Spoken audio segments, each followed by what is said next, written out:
بسم اللہ الرحمن الرحیم۔ آج ہم بہاولپور کی مشہور اور معزز شخصیت اور جمعیت علماء اسلام کے جو ہے حلقہ 168 کے امیدوار جناب صفدر شہباز راجپوت صاحب کے دفتر میں حاضر ہیں، اور آج ہمارے پاس حضرت مولانا صفی اللہ صاحب جو سابق جنرل سیکرٹری صوبہ پنجاب ہیں، وہ ہمارے پاس یہاں موجود ہیں۔ ہمارے لیے بڑی ہی یہ خوشی کی بات ہے۔ آج ہم ان سے یہ ایک سوال کرنا چاہتے ہیں جو اس وقت ہر زبان زد عام ہے، اور دشمنوں نے بھی اس سوال سے لوگوں کو بڑا مغالطہ دے رکھا ہے، اور جمعیت سے انہوں نے لوگوں کو بہت زیادہ اس سوال سے جو ہے بدظن کرنے کی کوشش کی ہے۔ حضرت کیونکہ ہمارے قائد ہیں، اس لیے ان سے یہ سوال میں کرنا چاہتا ہوں کہ عام طور پر یہ کہا جاتا ہے کہ مولانا فضل الرحمان صاحب جو ہے وہ جب سے سیاست میں آئے ہیں وہ ہر حکومت کا حصہ بن جاتے ہیں، اور یہ ہر حکومت کا حصہ بن جانا ان کا اپنے مفادات کے لیے ہوتا ہے۔ تو ہم حضرت سے یہ پوچھنا چاہتے ہیں کہ کیا یہ بات سچ ہے، اور حضرت کا اگر کسی حکومت میں شامل ہونا ہے تو وہ کس وجہ سے ہے؟ بسم اللہ الرحمن الرحیم۔ گزارش یہ ہے کہ جمعیت علماء اسلام ایک سیاسی جماعت ہے، اور سیاست کے اندر جو جماعت جو بھی حصہ لیتی ہے وہ اقتدار تک پہنچنے کے لیے حصہ لیتی ہے۔ کسی بھی پارٹی کا یہ مقصد نہیں ہوتا کہ سیاست میں ہیں تو ہم نے کوئی حکومت سے باہر رہنا ہے، ہم نے کوئی باہر کی کرسیوں پر بیٹھنا ہے۔ سیاست اسی لیے کی جاتی ہے تاکہ اقتدار تک پہنچا جائے۔ تو اس لیے جمعیت علماء اسلام کی جد و جہد سیاسی میدان میں یہ اسی لیے ہے کہ تاکہ ہم کامیاب ہو کر اقتدار تک پہنچیں، اور پھر اقتدار کے ذریعے اپنے مقصد کو حاصل کریں، جو اعلیٰ مقصد ہے، جس مقصد کے لیے پاکستان بنایا گیا تھا،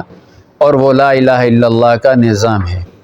تو جمعیت علماء اسلام کی ساری جد و جہد کا مقصد اسلام کے نظام کو نافذ کرنا ہے۔ اس مقصد کے لیے چاہے اقتدار میں جائیں اور چاہے کسی سیٹ پر بیٹھیں تو یہ کوئی قابل اعتراض بات نہیں ہے۔ دوسری چیز یہ ہے کہ مولانا فضل الرحمان صاحب پر یہ تنقید کی جاتی ہے کہ وہ ہر اقتدار کا حصہ بنے ہیں۔ میں انہیں یہ دعوت دیتا ہوں کہ وہ پاکستان کی تاریخ کا مطالعہ کریں۔ وہ لوگ ناواقف ہیں اور ناواقفیت کی بنیاد پر ایسی باتیں کرتے ہیں۔ جمعیت علماء اسلام کبھی بھی اقتدار میں نہیں رہی۔ جمعیت علماء اسلام کا سب سے پہلا صوبائی اقتدار حضرت مولانا مفتی محمود رحمہ اللہ کا وہ اقتدار تھا جب وہ صوبہ سرحد اس وقت کے اور KPK میں وزیر اعلیٰ بنے تھے، اور پھر اس کے بعد 2002 کے الیکشن میں جب متحدہ مجلس عمل کامیاب ہوئی تو KPK میں جمعیت علماء اسلام نے حکومت حاصل کی، اور پھر مرکز میں کبھی بھی جمعیت علماء اسلام اقتدار کا حصہ نہیں رہی۔ پہلی بار اس وقت جمعیت علماء اسلام پہلی بار اس وقت ایک مرکز میں اقتدار میں شریک ہوئی جب یوسف رضا گیلانی صاحب کی حکومت تھی۔ تو اس وقت ایک پیپل پارٹی کے ساتھ ایک معاہدے کے ذریعے اقتدار میں شامل ہوئی، اور اس معاہدے میں بھی یہ شامل تھا کہ حکومت اسلامی نظریاتی کونسل کی سفارشات کی بنیاد پر جو اس قانون سازی کرے گی اور اسلام کا نظام نافذ کرنے کی راہ ہموار کرے گی۔ اور اسی طرح دوسرے کچھ مطالبات بھی تھے جو اس وقت کی پیپل پارٹی حکومت نے منظور کیے تھے، اور جمعیت علماء اسلام جو ہے اس میں شامل ہوئی۔ پھر اس کے بعد نون لیگ کی حکومت بنی، جب میاں محمد نواز شریف صاحب وزیر اعظم بنے، تو اس وقت بھی نون لیگ کے ساتھ اسی طرح کے معاہدہ کر کے نون لیگ کی حمایت کی، اور وہ دوسرا موقع تھا جب جمعیت علماء اسلام مرکز میں اقتدار میں شریک ہوئی ہے۔ تو اور پھر اس کے بعد یہ تیسرا دور PTI کا تھا جہاں ڈٹ کر مخالفت کی ہے۔ جو لوگ یہ کہتے ہیں کہ مولانا صاحب یہ جمعیت علماء اسلام ہر اقتدار کا حصہ رہی ہے، تو پی ٹی آئی دور اقتدار جب آیا تو اس وقت بھی تو پیشکشیں کی گئی تھی، بڑی بڑی پیشکشیں کی گئی تھی، سینٹ کی چیئرمینی کی پیشکش کی گئی تھی، وفاقی وزارتوں کی پیشکش کی گئی تھی، اور ساتھ بلوچستان اور کی پی کے کی 2 حکومتوں کی پیشکش کی گئی تھی۔ تو اگر جمعیت علماء اسلام یا قائد جمعیت حضرت مولانا فضل الرحمن کا مقصد صرف اقتدار ہوتا تو اتنا بڑا اقتدار اس وقت کیوں نہ حاصل کر لیا اور پی ٹی آئی کی حکومت میں کیوں نہ شامل ہو گئے؟ تو اس سے واضح ہوتا ہے کہ پی ٹی آئی کے دور حکومت میں قائد جمعیت نے اپنی جماعت کو لے کر ایک محاذ آرائی پر گئے اور ڈٹ کر مقابلہ کیا، اور ساری دنیا جانتی ہے کہ پھر کیسا مقابلہ کیا ہے اور کس طرح پوزیشن کی ہے۔ تو اگر ان کا مقصد اقتدار ہوتا تو پھر اس وقت بھی اقتدار لیتے اور بڑی بڑی پیشکشیں ہوئی تھیں ان کو قبول کر لیتے۔ تو اس سے معلوم ہوتا ہے، اس سے واضح ہو جاتا ہے اور سب کو سمجھ لینا چاہیے کہ حضرت مولانا فضل الرحمن صاحب ایک اصول، ایک نظریہ، اور وہ اسلام کا نظریہ، اسلام کا اصول ہے جس پر کسی کے ساتھ چلتے ہیں اور جس کی بنیاد پر کسی سے اختلاف کرتے ہیں، ورنہ کوئی بڑی سے بڑی لالچ، بڑے سے بڑا اقتدار ان کو اپنے نظریے اور مقصد سے نہیں ہٹا سکتا۔ حضرت یہ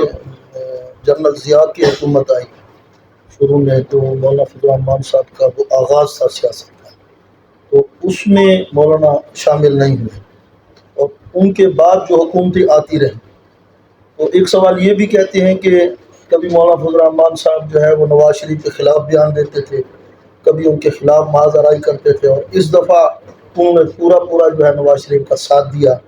تو اس کی بھی کوئی حقیقت جو ہے ارشاد؟ گزارش ہے کہ سیاست کے میدان میں کبھی کسی وقت کسی سے اتحاد ہو جاتا ہے، کبھی کسی سے اختلاف ہو جاتا ہے، تو یہ سیاست کے میدان میں جوڑ توڑ، اختلاف، اتفاق، اتحاد اور یہ سارے سلسلے چلتے رہتے ہیں۔ آج اتحاد ہے، کل اتحاد نہیں ہے،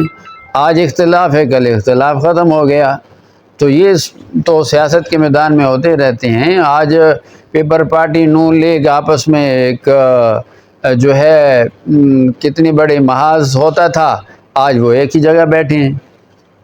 تو دوسری پارٹیاں اگر آپس میں سیاسی جوڑ توڑ کر لیں، سیاسی اتحاد کر لیں تو ان پر کوئی اعتراض نہیں ہے، تو جمعیت علماء اسلام پر اعتراض کیوں ہے؟ مولانا یہ عمران خان خود کہتا رہا کہ جو پرویز الہی ہے یہ ڈاکو ہے، تو پھر اس کے ساتھ یہ خود بھی شامل ہوا ہے، تو اس پر یہ لوگ اعتراض نہیں کرتے، اور مولانا پر جو جیسے کہ آپ نے ابھی روشنی ڈالی ہے اس پر یہ لوگ اعتراض کرتے ہیں، کبھی انہوں نے اس طرف نہیں دیکھا۔ عمران خان کی تو بات میرے خیال میں ضرورت ہی نہیں ہے، اس کے جو ہے یو ٹرن تو مشہور ہے، ساری دنیا میں مشہور ہیں۔ ایک بات کرتا ہے تو اگلے دن اس تھوکے کو چاٹ لیتا ہے، تو اس کی تو ایک مثال نہیں، کئی مثالیں ہیں۔ کسی کو کیا کہا، کسی کو کیا کہا، پھر اس کو اپنے ساتھ بھی ملایا، اور جو ہے کبھی شیخ رشید کے بارے میں کیا کہتا رہا، کبھی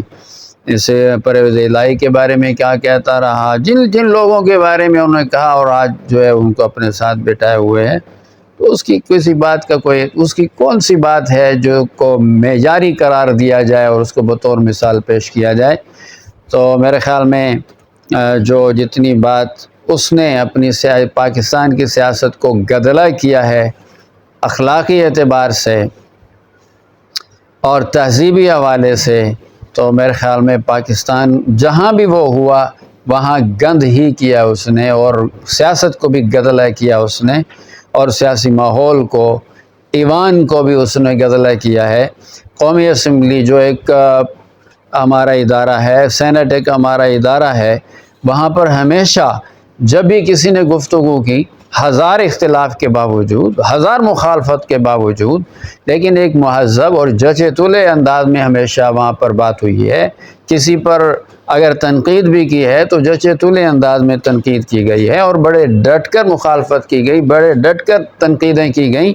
لیکن جو پی ٹی آئی نے ایوانوں کے اندر پہنچ کر جو ماحول کو خراب کیا اور بد تہذیبی اور بدتمیزی کا ماحول بنایا، اس کی مثال ساری دنیا میں نہیں ملی۔